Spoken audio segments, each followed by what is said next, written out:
Minhas amigas e meus amigos, mais de 150 países celebram hoje, 16 de outubro, o Dia Mundial da Alimentação.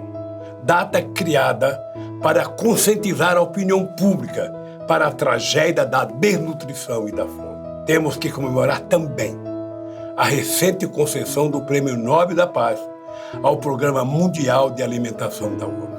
Lamentavelmente, o Brasil não tem o que festejar no Dia Mundial da Alimentação. Ao contrário, vivemos dias muito difíceis. Em meio a uma pandemia que já ceifou 150 mil vidas, os preços dos principais alimentos dispararam. O arroz subiu quase 20% desde o início do ano. O feijão, quase 30%. E o leite, mais de 20%. Alguns produtos de primeira necessidade desapareceram do supermercado. Tudo indica que os preços continuarão subindo nos próximos meses. É a face mais cruel do terrível fantasma da fome rondando de novo os lares de milhões e milhões de brasileiros. Há poucos dias, o IBGE divulgou os números de 2018 sobre a insegurança alimentar no Brasil. Eles confirmaram o que os brasileiros já sabiam. Os casos de pessoas com fome voltaram a subir fortemente. Mais de 10 milhões de brasileiros e brasileiras, inclusive crianças, estão passando fome. 6 anos atrás, o Brasil conquistava o respeito e a admiração mundial ao ser declarado fora do mapa da fome da ONU. Depois do golpe contra a presidenta Dilma, o país deu marcha ré. Os golpistas mergulharam nosso país num poço sem fundo. Não são números do PT, são números da ONU. É inaceitável que no Brasil tantos homens e mulheres e crianças não tenham o que comer. Afinal, somos um dos maiores produtores de alimentos do mundo. Este ano, a safra de grãos deve bater novo recorde, 257 milhões de toneladas. Ou seja, produzimos mais de 1 tonelada por habitante, o suficiente para que cada brasileiro tivesse acesso a 3 quilos de grãos por dia. O agro pode ser pop, como diz os caríssimos anúncios na televisão, mas não resolve o problema da fome. Repito, mais de 10 milhões de brasileiros não têm o que comer. Isso sem falar nos 74 milhões que estão, segundo técnicos, em situação de insegurança alimentar média ou leve. Na mesa do pobre, porém, a fome não tem nada de média ou leve. Na vida real, é quando a mãe e o pai não comem para alimentar as crianças, ou quando a família sacrifica a qualidade do que come para que todos possam comer. Como conviver com tamanha crueldade? Meus amigos e minhas amigas, por muito tempo, décadas e séculos, a fome foi tratada como parte integrante da vida dos pobres no Brasil. Parecia algo inevitável, como o calor e o frio, a seca e a chuva. Aceitava-se como normal que crianças morressem por não ter o que comer. Que famílias inteiras fossem dormir sem terem comido nada o dia inteiro. E que acordassem no dia seguinte sem saber se comeria ou não. Não havia como evitar que uma mãe faminta fosse obrigada a dividir um único ovo entre os filhos. Saber que a humanidade produz mais alimento do que consome significa afirmar que a fome não é um problema causado pela natureza. A fome é o resultado da irresponsabilidade e da insensibilidade de governantes que não têm interesse em enfrentar e curar essa chaga. Eu não me canso de repetir que a fome é a arma de destruição em massa mais poderosa e perigosa que qualquer outra que o homem tenha inventado. A fome não mata soldado no campo de batalha, não mata inimigos, não mata terroristas, ela mata crianças inocentes. Graças a Josué de Castro, começamos a entender que a fome não é um fenômeno natural, que a fome é um problema político, que acabar com a fome só será possível com uma justa distribuição da riqueza que é produzida por todos. Foi preciso que chegasse à presidenta da República alguém que conheceu a fome na própria pele para dizer basta e mostrar que era e continua sendo possível dizer não a essa indignidade. O meu primeiro compromisso como presidente foi acabar com a fome no Brasil.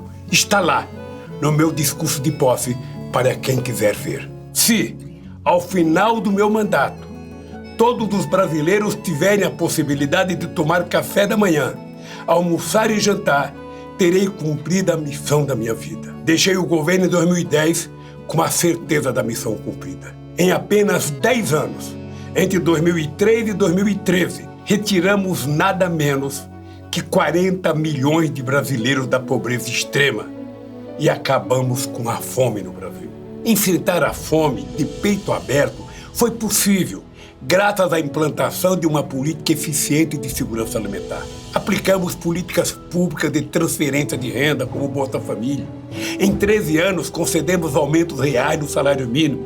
Geramos milhões de empregos com carteira assinada e direitos trabalhistas garantidos aos trabalhadores. Em apenas 4 anos, destruíram tudo o que fizemos. É importante lembrar que os números do IBGE, a que me referi antes, são de 2017 e 2018. Portanto, é mentira dizer que o coronavírus seja responsável pelo absurdo crescimento da fome nesse período. A tragédia alimentar que vivemos hoje foi provocada basicamente pelo desmonte do Estado e pelo esvaziamento ou abandono das políticas públicas de inclusão social após o golpe. Depois do golpe de 2016, o combate à miséria e à fome deixou de ser prioridade. Intoxicado pela crença de que o Estado não tem qualquer papel a cumprir na economia, a não ser garantir lucros ao setor financeiro e enriquecer ainda mais os milionários, os governos, depois da Dilma,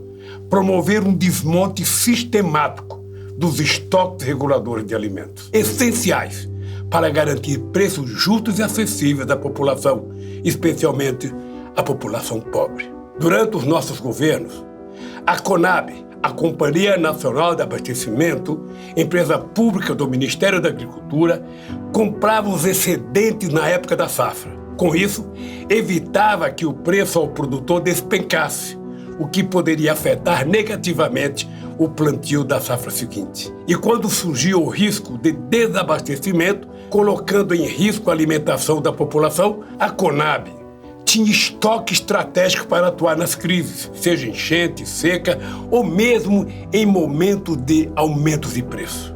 Com isso, nós impedíamos a ação dos atravessadores e especuladores e garantíamos o poder de compra da nossa população.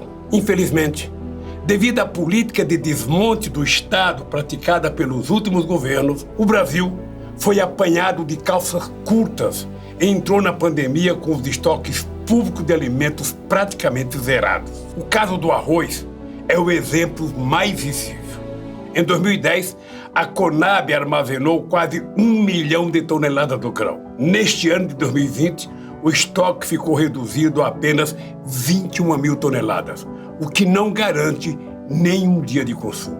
O feijão, outro produto básico da mesa dos brasileiros, deixou de ter estoques reguladores há 3 anos. Desmantelaram os estoques públicos e desmontaram os principais programas de incentivo à agricultura familiar, responsável pela produção de grande parte dos alimentos que vão à mesa dos brasileiros. A destruição da estrutura alimentar não parou aí. O Programa de Aquisição de Alimentos, inovação brasileira adotada mais tarde em quase todos os países da América Latina, chegou a investir 1 bilhão e 200 milhões de reais na compra de alimentos da agricultura familiar, beneficiando de um lado os produtores e de outro lado a população vulnerável. Na proposta orçamentária para o ano que vem, este valor vai sofrer uma redução de 90%, caindo para 100 milhões de reais. Um dos primeiros atos do atual presidente foi fechar, no dia da sua posse,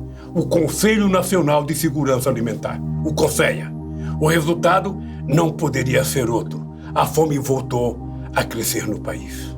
Minhas amigas e meus amigos, o aumento da fome no Brasil, em grande medida, é resultado do gravíssimo quadro do desemprego. Só este ano, entre os meses de maio e agosto, quase 4 milhões de trabalhadores e trabalhadoras perderam seus empregos. O Brasil tem hoje 13 milhões de desempregados, a maioria jovens, pobres e também de classe média. Outros 17 milhões pararam de procurar emprego por causa da pandemia ou porque perderam a esperança de conseguir trabalho, qualquer que fosse o trabalho. A massa salarial, o bolo de dinheiro que paga todos os salários no país, caiu 15% em um ano. Enquanto isso, 40 bilionários brasileiros aumentaram suas fortunas em 170 bilhões de reais. Os pobres estão cada vez mais pobres e os ricos cada vez mais ricos. O resultado dessa arquitetura da destruição é que a economia brasileira mergulhou na maior recessão da sua história. Dentro desse quadro dramático, Bolsonaro disparou um tiro de misericórdia contra os pobres e reduziu pela metade o valor do auxílio emergencial, de 600 para 300 reais. Além de excluir um grande número de beneficiários do programa, e já avisou, o auxílio emergencial acaba em dezembro, mesmo que a pandemia continue. Por isso é imperioso manter o auxílio emergencial de 600 reais enquanto durar a pandemia. Conclamo todos a apoiar a campanha lançada pelas centrais sindicais, exigindo do Congresso a imediata votação dessa medida. Nenhum real a menos. Minhas amigas e meus amigos, enganam-se os que acreditam que esse desgoverno vai nos derrotar, nos colocar de joelhos. O Brasil é muito maior do que essa gente que tomou Brasília de assalto. Nosso povo é muito maior do que as elites que só pensam em si mesmas. Mais uma vez, o brasileiro saberá dar a volta por cima. O povo, que já derrubou uma ditadura de generais, não treme diante de capitães autoritários. Este meu desabafo é um chamamento a todos os homens e mulheres que ainda conseguem se indignar com a volta da fome ao nosso país. A fome não é uma maldição, não é uma praga bíblica que se abateu sobre os brasileiros pobres. A fome é um tormento social que resulta principalmente de opções econômicas feitas pelos governantes. A fome é um flagelo que só terá fim quando distribuirmos a riqueza para que o povo possa se alimentar todos os dias. Companheiras e companheiros, não podemos naturalizar a fome, como não podemos aceitar passivamente a irresponsabilidade no tratamento do Covid. O Brasil já provou que pode vencer suas adversidades. Vamos outra vez juntar forças para reconquistar a democracia, vencer o Covid, o desemprego e a fome.